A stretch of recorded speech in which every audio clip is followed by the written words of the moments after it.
Bienvenue dans cette séance de coup d'état. Aujourd'hui, on va parler de la machine de recrutement. Alors pourquoi on parle de machine? Parce que le but du jeu, quand on scale, c'est que le recrutement soit comme l'ensemble des process de votre entreprise, au maximum automatisé, au maximum répliqué et qui vous permettent d'accélérer. Quand on parle de scale dans le recrutement, on parle de changer de dimension dans le recrutement. Des boîtes qui scale sont en général des boîtes qui ont besoin d'embaucher 10, 20, 40, 50, 60 salariés dans le mois. Et donc, ça veut dire que vous allez avoir besoin d'un process et de bonnes pratiques pour réaliser ces recrutements. Avant de commencer, comprenons d'abord pourquoi la machine de recrutement est essentielle à votre scale. Elle est essentielle parce que la ressource humaine est rare. Étant donné que c'est dur de trouver des talents, étant donné que c'est dur de trouver des gens compatibles avec votre entreprise, étant donné que ça prend énormément d'énergie et énormément de temps, vous avez besoin de réussir un résultat pas facile du tout. Ce résultat, c'est qu'une bonne boîte qui scale, c'est une boîte par laquelle tous les gens qui apply à un job ont envie de recommander à leurs amis d'y travailler, même lorsqu'ils ont été refusés.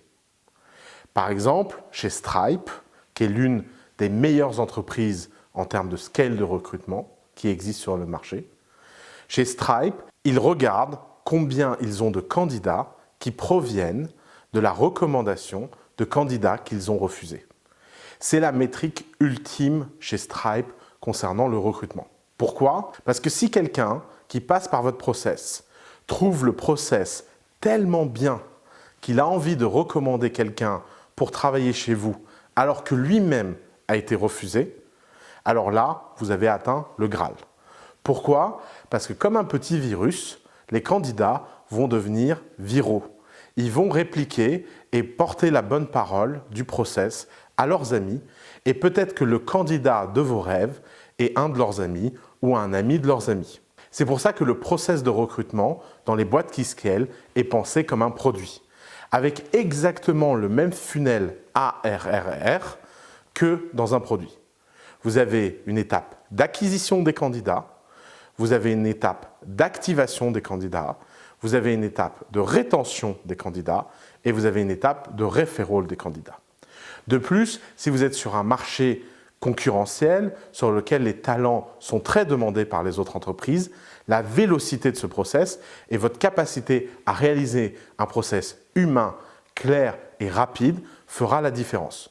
Plus vous pouvez le faire rapidement, plus vous pouvez le faire avec humanité et plus vous pouvez le faire dans la joie et la bonne humeur et plus les candidats seront vos meilleurs ambassadeurs, qu'ils aient été recrutés ou pas.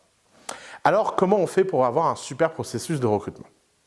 D'abord, comme toujours, ça démarre dans le bon mindset. Si vous êtes le CEO d'une boîte qui recrute, vous devez montrer l'exemple en étant toujours en mode recrutement.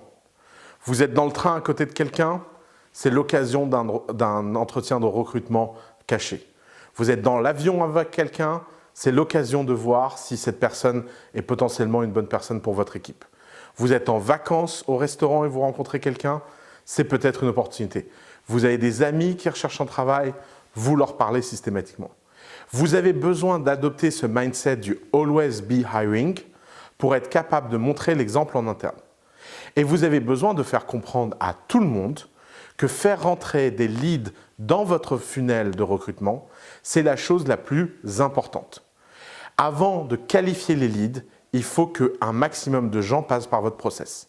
Et à ce stade-là, évidemment, il ne s'agit pas d'être trop précis dans la qualification des gens.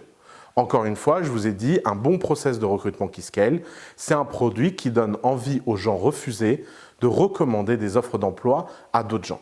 Ce n'est donc pas une perte de temps de faire passer le process à quelqu'un qui n'a que 80 ou 70% de chances de le réussir.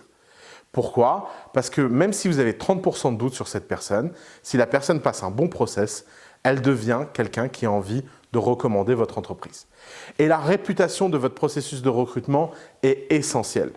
Les erreurs de débutants que je vois toutes les startups de The Family faire les unes après les autres sont toujours les mêmes, c'est toujours les trois mêmes. Erreur de débutant numéro 1, l'arrogance. Alors c'est un peu normal d'être arrogant quand on a une boîte qui scale, qui est passée de 10 à 50 salariés, qu'on a l'impression d'être le roi du monde, parce que les choses se passent bien. Mais l'arrogance est l'ennemi quand on passe de 50 à 5000 salariés. Pourquoi? Parce que ces étapes-là du scale sont de plus en plus dures.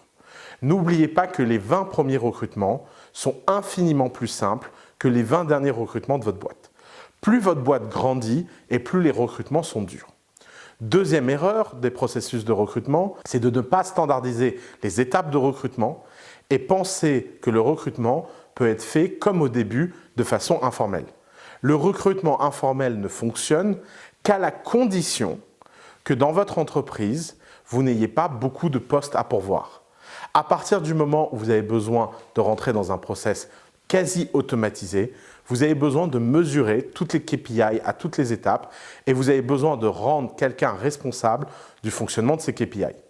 Il ne s'agit pas de dire que votre directeur des ressources humaines devient la personne qui choisit tous les gens qui travaillent chez vous, mais votre directeur des ressources humaines devient l'orchestre de la qualité du processus de recrutement. Il devient le chef d'orchestre qui permet de vérifier que tout est fait correctement et que les choses avancent à leur rythme. Si vous dites à un candidat que vous lui répondez lundi, vous lui répondez lundi. Troisième chose que toutes les entreprises font, c'est de ne pas être franc sur les raisons pour lesquelles vous ne prenez pas quelqu'un. Les gens valorisent énormément l'honnêteté et notamment l'honnêteté intellectuelle. Vous avez 1 milliard de raisons de refuser quelqu'un pour un job et de temps en temps, ça ne fait pas plaisir d'entendre pourquoi on a été refusé. Pourtant, c'est toujours quelque chose qui fait grandir. Si vous le faites correctement, si vous le faites gentiment, vous aurez la possibilité d'avoir des gens qui vous remercieront pour ce feedback et qui utiliseront peut-être ce feedback pour en faire quelque chose d'autre. Alors évidemment, ça ne marchera pas sur 100% des gens. Un bon processus de recrutement, ce n'est pas un processus de recrutement dans lequel 100% des candidats refusés vous recommandent quelqu'un. C'est un process dans lequel 100% des candidats refusés et intelligents vous recommandent quelqu'un. Il y aura toujours des imbéciles, ne les écoutez pas, ne vous concentrez pas sur eux, concentrez-vous avant tout sur votre process. La deuxième étape, c'est que si vous avez créé le bon mindset pour que tout le monde mette des leads en permanence dans cette machine et que vous avez une bonne acquisition, passe l'étape d'activation. Alors qu'est-ce que ça veut dire activer un candidat? Activer un candidat, c'est susciter chez lui le désir de vous rejoindre. Je sais que ça va paraître très contre-intuitif, mais il vaut mieux vendre sa boîte avant de sélectionner les gens qu'après. Pourquoi? Parce que vous voulez que chacun des candidats donne le meilleur de lui-même. Pour donner le meilleur de lui-même, il a besoin d'être extrêmement motivé. Il a besoin de se dire que le job en question est le job de ses rêves et ça passe par une phase d'activation qui est une phase de séduction. Donc préparez une vidéo avec vos employés, préparez une super page sur votre culture, mettez en avant vos valeurs, vos vraies valeurs, mettez en avant tout ce que vous pouvez mettre en avant pour susciter chez le candidat un désir ardent de rentrer dans votre entreprise. Il est super important d'être sûr que la personne qui vous rejoint a envie de vous rejoindre et mettra le maximum de chances de son côté lors du process. Ensuite passe la phase de rétention. Alors l'équivalent de la rétention par rapport à un utilisateur quand on passe en mode recrutement, c'est comment faire en sorte que le candidat ait la patience d'attendre la durée de votre process. Les candidats ont en général d'autres offres. D'ailleurs, les candidats vont vous mettre sous pression en disant qu'ils ont une autre offre ailleurs, etc. C'est là où les personnes de votre équipe, direction des ressources humaines, sont essentielles. Ils doivent annoncer clairement le process, ils doivent à chaque étape annoncer au candidat comment ça se passe et ils doivent donner une date claire qui permet au candidat d'être sûr d'avoir une réponse à un moment donné. Il vaut mieux donner une mauvaise réponse à un candidat et faire des faux positifs que créer de la frustration de retard. Je m'explique. Imaginons que, pour une raison inconnue, ou une raison connue d'ailleurs, vous n'avez pas réussi à prendre une décision à un instant T. Votre process doit prendre en compte le fait qu'aucun retard n'est admissible et il vaut mieux dire non à un candidat auquel vous auriez peut-être dit oui si vous aviez pris un peu plus de temps, plutôt que dire non à quelqu'un qui a pris trop de temps pour recevoir ce non et qui développe de la frustration. L'élément le plus essentiel d'une machine de recrutement qui scale, c'est le fait d'accepter l'idée que de temps en temps, vous passerez à côté de personnes parce que vous avez un doute, parce que vous n'avez pas réussi à vous faire une conviction assez forte, assez rapidement. C'est très important dans le design d'un process qui scale. Encore une fois, la scalabilité est un jeu des grands nombres. Le but du jeu n'est pas de recruter absolument le meilleur candidat.